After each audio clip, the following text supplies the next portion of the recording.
నేను పోగొట్టుకున్నాను. అక్కడే మనం నిలబెట్టి ఈ ముందు మీ మధ్య మమ్మల్ని నిలబెట్టినందుకు ఆయనకి కోటాకోటి వందనాలు తెలియజేసుకుంటున్నాను. మరి ముఖ్య విషయం ఏంటంటే 2005లో నేను వచ్చాను ఎడ్జీసీకి. 2005లో వచ్చానండి. అప్పటి నుంచి డీసీలో ఇదే సంఘానికి వస్తున్నాను. నేను సంఘంలో చాలా మంది అప్పటి నుంచి వస్తానే ఉంటాను. కాకపోతే 4 సంవత్సరాలు సర్వీస్ చేసినాక 2009లో నా చిన్న ఇన్సిడెంట్ వల్ల నన్ను బయటకి తీసేశారు. అప్పుడే అనుకున్నాను, ప్రభా ఏం చేసినా మీరు చేసే అనుకున్నాను. ఇక ఇంటికాడ ఎన్ని గొడవలు ఏదన్నా మా సేవ ఏమైపోయిందో నాకు తెలియదు. ఏదో జరగాలని నేనైతే తప్పు చేయలేదు, కానీ అది వాడు నా మీదే పెట్టారు కాబట్టి నన్ను బయటకు పెట్టేశారు. నేను ఇంటికి కూడా వెళ్ళలేక అక్కడే ఉండి గొడ్డలో ఇల్లు తీసుకుని కిరాయికుంటా అక్కడే పిల్లలు పెట్టుకొని అక్కడే తిరగకుండా వేరే చోట చేసుకున్నాం. ప్రైవేట్ డాక్టర్ని 2 శాతం చేసుకున్నాము. సెక్యూరిటీ సూపర్వైజర్గా చేసుకుంటూ మన మధ్యలో బ్యాంక్ దగ్గర 2 చోట్ల చేసుకున్నామండి. చేసుకుంటా రోజు 2 రోజులకు ఒకసారి, వారానికి ఒకసారి అట్లా ఎట్లా సమయం దొరికితే అట్లా ఇంటికి వెళ్ళేవాడిని. పిల్లలు వెళ్తూనే ఉంటారు, చిన్న చిన్న జాబులు చేసుకుంటానే ఎట్లా కుటుంబాన్ని నెట్టుకుంటూ వచ్చేవాడిని. ఒక 10 సంవత్సరాలకి ఎక్కువ అయిపోయింది ప్రెషర్. ఇక అయినా కానీ 2వ చోటకి వెళ్ళాము, బ్యాంకులు కూడా చేశాము. అక్కడ 2 చోట్ల చేసుకోవడం వల్ల కొంచెం కుటుంబాన్ని నెట్టు రావడం, కిరాయి పిల్లలను చదివించుకోవడం చాలా కష్టమైపోయింది. అప్పుడు మేమందరం కుటుంబ ప్రార్థన చేసుకునేవాడిని. చేసుకుని మా భార్య చెప్తారు, రోజు చేయండి, వచ్చినప్పుడు చెప్తానే ఉంటుంది. ఉదయం ఒక్కసారి చేసుకుని మళ్ళీ సాయంత్రం 10 గంటలు చేసుకుని పడుకునేవాడిని. మళ్ళీ 2 రోజులు డ్యూటీకి వెళ్ళేవాడిని. 2-3 రోజుల తర్వాత మళ్ళీ వచ్చేవాడిని.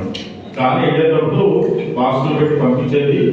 అడిగే ఒక్కోసారి సమయానికి కూడా భోజనం సమయానికి వండటానికి టైం ఉండేది కాదు. అక్కడికి వెళ్ళినాక బయట అక్కడ రోడ్ల మీద ఉండేది కదా, అవి తినేవాడిని. వస్తువులు చెప్తాను మీకు, బయట రోడ్డు మీద 50 రూపాయలకి కుట్టించేవాళ్ళు. అక్కడ కుట్టి చేసుకుంటే అక్కడే తిని వేరే చోట కూడా చేస్తూ వచ్చాను అనమాట. అంటే 2 ప్లేసులు చేసేవాడిని. సాఫ్ట్వేర్ కంపెనీలు చేశాను, వరల్డ్ బ్యాంకులు చేశాను. 7 గంటలు చేసుకుని అక్కడే ఉండేవాడిని. మళ్ళీ యుద్ధం చేసుకుని మళ్ళీ మధ్యాహ్నం చేసుకుని అక్కడే ఉండి కూర్చోవాడిని. అలాంటి పరిస్థితులు అనుభవించాను. అవన్నీ దేవుడికి చెప్పుకున్నాను. దేవుడు నా మరాలు ఆలకించాడు. ప్రస్తుతానికి ఇంకా టైం ఉంది అనుకున్నాను. ఇంకా 2-3 సంవత్సరాలు దాటిన తర్వాత ప్రభు ఆయనతో మొదలుపెట్టుకున్నాము. కుటుంబంతో ప్రార్థించుకున్నాము. రోజు సంఘ సభ్యులు చెప్పినాము. సంఘ పెద్దలందరూ అందరూ ప్రేర్ చేశారు. మా గురించి గొలుసు ప్రార్థన చేశారు. అమ్మగారు పాస్టర్ గారు వచ్చి గొలుసు ప్రార్థన చేయించారు. అయ్యగారు కూడా చెప్పారు. అమ్మగారు కూడా చాలా రోజులు చేశారు. మా విషయం చెప్పింది. అయినా కానీ ధైర్యంగా ఉన్నామండి. అక్కడ చుట్టాలు కానీ ఎవరు బంధువులు ఎవరు రాలేదు. ఒక సంఘమే సంఘం ప్రార్థనే మమ్మల్ని కాపాడింది. ఇంతవరకు మీ ముందు నిలబెట్టి సాక్ష్యం చెప్పడానికి అవకాశం ఇచ్చింది అన్నమాట. అది సంఘంలో ఉన్న శక్తి ఎలాగంటే ఆ గొలుసు ప్రార్థన వల్ల, అందరూ చేసిన ప్రేయర్ వల్ల మేము కుటుంబంతా మీ ముందు నిలబడి మీకు చేసే పురస్కరిస్తున్నాను. ఆ ప్రభు చేసిన మేలు ఎలాంటి ఎంతో గొప్ప చేసేటట్టు మన ఎక్కడైతే నన్ను తీసేసారో అక్కడే తీసుకొచ్చి నిలబెట్టేసాడు. కరెక్టా? అది దేవుడు అన్నమాట. ఈ వేలు నా జీవితంలో పెద్ద ఇక నేను అనుకున్నాను అసలు తీసినాక ప్రభావం నీకే అప్పుడు చెప్పకుండా మీరు ఏం చేసినా నువ్వు చేసిన నాకే తెలియదు మీరే చేయాలనుకున్నాను. అందరూ అంటారు కానీ మన సంఘం సహాయం చేసినట్టు చాలా మంది ఉన్నారు. ఇంటికి వచ్చి రైస్ కూడా ఇచ్చారు, మధ్యలో పక్కన ఇస్తాం బ్రదర్ ఏం కాదు దేవుడు చూసుకుంటాడని చెప్పిన దైవ పరిచయం మెయిన్ ఇంపార్టెంట్. సంఘం దగ్గరికి వెళ్ళాలని వాడి చేతులు కలిపి ఏం బాధపడదు బ్రదర్ దేవుడు చూసుకుంటాడు, నువ్వేం చెప్పడం ఏదైనా నువ్వు చేసేది చేస్తామని చెప్పేవాడు. అందరూ చాలా మంది చెప్పారు. అదే విధంగా మేము వచ్చేవాడు అక్కడ కొత్తలో ఆ పోస్ట్ దగ్గరే వాడేళ్ళలో ఉండేవాడిని. నెట్టుకు వచ్చాం 2023లో దేవుడి వల్ల ఒక దైవ సేవకుడు ద్వారా మాకు డీజీ గారితో మాట్లాడి ఇంటికి లెటర్ వచ్చింది. నేను డ్యూటీలో ఉన్నాను, నాకు ఇంటికి లెటర్ వచ్చింది డీజీ ఆఫీస్ నుంచి వచ్చి మా పాప చెప్పేది ఎక్కడికి వచ్చింది రాడి చూసి చూసి వందనాలు చెప్పుకున్నాను దేవుడికి. చెప్పుకున్నాక ఇక అక్కడికి వెళ్ళి ఆఫీసులకు వెళ్ళి మాట్లాడేది ఏందైనా పరిస్థితి అంటే నువ్వు వెళ్ళాలి ఇప్పుడు పార్టీని పెట్టాలి వెళ్ళాలని చెప్పాను.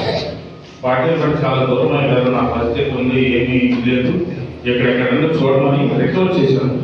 వాళ్ళు ఏమన్నారంటే నీకు ఇప్పుడు పైసలు తక్కువగా ఉంటుంది, అక్కడికి వెళ్తే నీకు పైసలు ఎక్కువ వస్తే కుటుంబానికి కూడా నడిపోవడానికి అవకాశం ఉంటుందని నాకు చెప్పారు వాళ్ళ ఆఫీసర్. సరే ఓకే అనుకున్నాను, ఎక్కడ పంపించినా పోవాలి కదా అదే అనుకుని ఇక బయలుదేరి వెళ్ళిపోయానండి. బయలుదేరి వెళ్ళిపోయి 2 సంవత్సరాలు ఇప్పుడు అయిపోయింది, 3వ సంవత్సరం ఇప్పుడు స్టార్ట్ అయిపోయింది. రేపు మండే రోజు వెళ్ళిపోతున్నాను. ఇప్పుడు వరకు మేము పడ్డ బాధలు అది నరకం అనేది ఉందో లేదో మరి దేవుని కృప ఉంది. అదే పరిస్థితి నేను అనుభవించానండి. వాస్తవం చెప్తున్నాను మీ ముందు.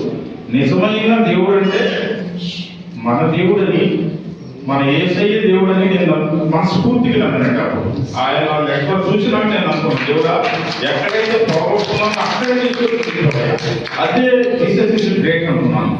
దాని ఏమంటే కాలం నేను చేసి నా ప్రభావ నాకు ఒక్క సాక్ష్యం ఎప్పుడైనా సరే కుటుంబం ప్రేరణ ఎప్పుడు పెట్టుకుంటామో అప్పుడు నాకు సాక్ష్యాలు ఒక్క అవకాశం నాకు ఏమని అడిగాను. ఆ అవకాశం ఈరోజు మీ ముందు నిలబడి ఈ చెప్పుకునే అవకాశం నాకు ఇచ్చారండి. 2వ పాయింట్ ఏంటంటే నేను వెళ్ళి 2023 నవంబర్ 29వ తారీఖు అక్కడ రిపోర్ట్ చేసాము. చలి ప్రదేశం అది. ఆ చలి అంతకుముందు చేసింది అంతలేదు చలిపోయింది. అక్కడికి ఆ చలిలో మరి వేరే వాళ్ళ దగ్గర పని తీసుకుని వెళ్ళి చేశాను. చేసినాక మళ్ళీ అక్కడ నుంచి ఇన్ఫర్మేషన్ ఏమైందంటే నా పాప బాగాలేదని, చెత్త బాగాలేదని ఇన్ఫర్మేషన్ అయింది. ఇక పాప గురించి ఎప్పుడైతే సంతోషంగా ఉండాలా పాప గురించి నేను బాధపడాలా అది కన్ఫ్యూజ్ అయిపోయింది. అయినా కానీ మా భార్య ప్రార్థన చేయించి అంతర్శాస్త్రం ప్రేర్ చేయించి హాస్పిటల్ తీసుకెళ్ళి మా రిలేషన్ వాళ్ళ దగ్గరికి ప్రేర్ చేయించి అంతా చేయించింది. అంతా దేవుడికి చెప్తున్నాను. ఏదైనా సరే నేనేం దూరంగా ఉన్నాను ప్రభా, అది ఇప్పుడు ఏ విధంగా అయితే నన్ను ఇది చేశారో బిడ్డలు కాపుదం వేసి వాళ్ళు బిడ్డలు రక్షించు మళ్ళీ యథావిధిగా మళ్ళీ మామూలు ఎట్లా ఉన్నారు పాప అదే విధంగా ఫస్ట్ ఎట్లా అదే విధంగా తీసుకొచ్చి మీ ముందు నిలబడే వ్యక్తిగా పాపని ఆరోగ్యపరచమని ప్రే చేసుకున్నామంటే అక్కడే అది ఇప్పుడు 2 సంవత్సరాల తర్వాత మొన్న పాప నేను చూడగానే సెలవులు చూసినాక సంతోషపడ్డానండి. అది దేవుడు పొందని చెప్తున్నాను. మా పాప గురించి కూడా చాలా బాధపడ్డాం అన్నమాట.